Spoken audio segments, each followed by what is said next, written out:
గృహ అవసరాల వంట గ్యాస్ సిలిండర్లు నల్లబజారుకు తరలిస్తూ 146 ఏజెన్సీల మీద 6A కేసులు పెట్టింది రాష్ట్ర ప్రభుత్వం. 4285 సిలిండర్లు స్వాధీనం చేసుకున్నారు. పౌర సరఫరాల మంత్రి నాదెళ్ల మనోహర్ చెప్పుకొచ్చారు. వాణిజ్య వంట గ్యాస్ సిలిండర్ పంపిణీ ప్రస్తుతం 40% నుంచి 70% చేస్తున్నామని, బుధవారం నుంచి హోటళ్లు, రెస్టారెంట్లు, ఆసుపత్రులకు సరఫరా ప్రారంభమవుతుందని చెప్పారు. విజయవాడలోని సివిల్ సప్లైస్లో సాయంత్రం ఆయన విలేకరులతో మాట్లాడారు. రాష్ట్రంలో వంట గ్యాస్, పెట్రోల్, డీజిల్ సరఫరా స్థిరంగా ఉందన్నారు. రాష్ట్రంలో 16 గ్యాస్ ఏజెన్సీల పరిధిలో పంపిణీ సమస్యలు ఉన్నాయి. అక్కడ డెలివరీకి 10 రోజులు పైగా పడుతోంది. ఒక్కో చోట 40,000కు పైగా కనెక్షన్లు ఉండటంతో జాప్యం జరుగుతుంది. వారికి సహకారం అందించేలా చూడాలని ఇంధన సంస్థలకు సూచించాం.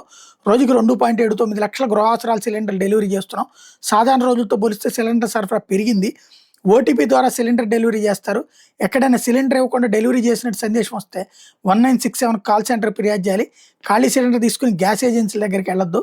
సిలిండర్ రీబుకింగ్ వ్యవధి పట్టణాల్లో 25 రోజులు, గ్రామాల్లో 45 రోజులు ఉంది. రాష్ట్రంలో 17 రోజులకు సరిపడా పెట్రోల్, డీజిల్ నిల్వ ఉన్నాయి. సరఫరా వ్యవస్థలో ఇబ్బంది ఏమీ లేదు. మొత్తం 4510 బంకుల్లో నిల్వలు ఉన్నాయి. 4 చోట్ల క్రెడిట్ సమస్య కారణంగా ఇంధనం అందుబాటులో లేదు. రోజు 7,900 కిలోలీటర్ల పెట్రోల్, 20,000 లీటర్ల కిలోలీటర్ల డీజిల్ అమ్మకాలు జరుగుతున్నాయి.